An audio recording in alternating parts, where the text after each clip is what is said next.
Adolescents in today's society often struggle with circumstances such as poverty, loss, divorce, personal sexuality, and failure. When teens feel buffeted by forces over which they have no control, their stress can carry an unbelievable price. When I was in the 8th grade, I remember that my stepfather and my mom were getting a divorce. They were always constantly fighting, and I knew that at some point I thought I was going to live in California with my stepdad because I didn't want to stay with my mom. My mom, after the divorce, she came out of the closet, and I wasn't too fond of that. I was very an angry child. During my second semester here in the high school as a freshman, my mom met Jenny, and they've been together for as long as I can remember now, since 9th grade. When I look at it now, usually in my head I think about it was just an overreaction, I think. You can't really ignore the past, but you can definitely look away from it. And maybe that's what I'm doing. In elementary school and all through middle school, I was going through a lot of stuff with not just at home or at school and stuff, but at home I was really uncomfortable because my mom and my stepdad weren't exactly the best to me. They didn't hit me or anything, they just weren't nice to me. They kind of talked down on me, and then I faced all that stuff at school too. In 5th grade, it was probably the worst. I was cutting my wrists, and then kids at school, a couple of friends that I did have, they ended up telling the teacher, and then it got back, and then my grandmother and I sat down and we talked and stuff. And I ended up moving in with my grandmother. Kids would make fun of me, they'd call me names, they would just say pretty much I'm worthless.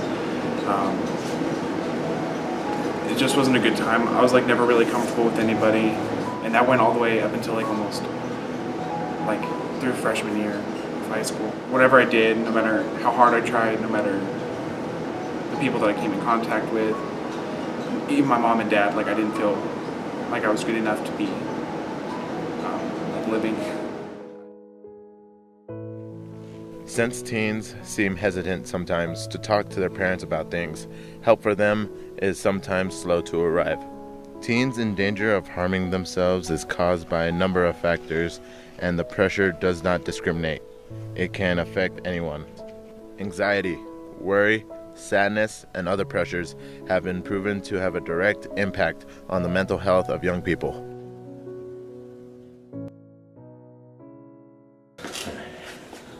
My dad was a drug addict. He had hurt his back working, and then his doctor gave him a prescription for pain meds, and he got addicted to them. And he and my mom used to fight a lot about that. And one day, she left early for work and tried to wake him up, but he wouldn't wake up. So she just left him there. And then I woke up for school and tried to wake him up, but I couldn't get him to go. I couldn't get him to wake up, so I just went off to school. And then when I got to my friend's house, my other friends started texting me and saying, why are there ambulances around your house? Why is there cops there? What's going on? But I didn't know anything, so my friend's mom and my friend's parents had to tell me that my dad had died. I was supposed to be on antidepressants and stuff, but I didn't like the way they made me feel, so I stopped taking them. And one day I decided to take all of them, and I finished off about 2 bottles before my sister got home, and I told her, and she told my mom, and my mom told her to take me to the hospital, and I got my stomach pumped, and then I got put in a psychiatric hospital.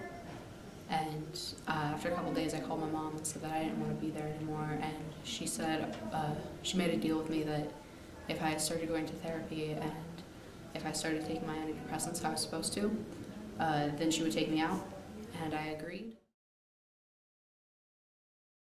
Realizing that society shapes the psyches of young people will help provide a greater degree of help to teens in crisis. In the meantime, we need to help teens understand that usually, with time and support, things will get better. So right after I got into high school, my life started to pick back up. My mom, she met a woman, and the whole family situation's just gone off.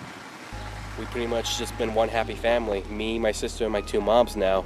And just recently I started driving, so I'm getting to work easier, making myself some pretty good hours, making some decent money, saving up to get an apartment in Albuquerque so I can start my schooling over there.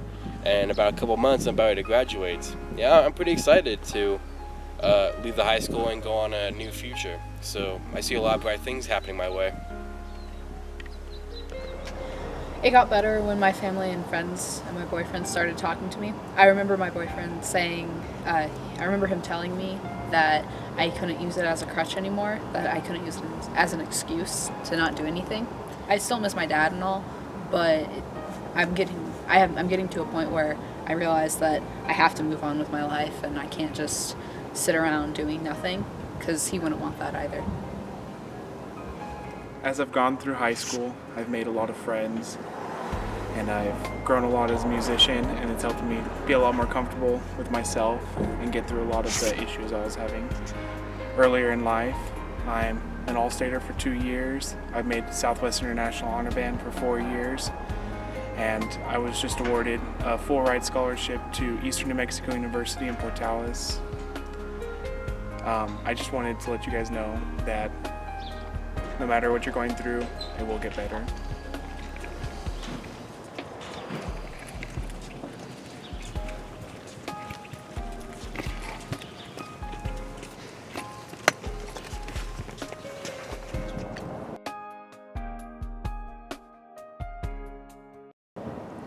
It will get better.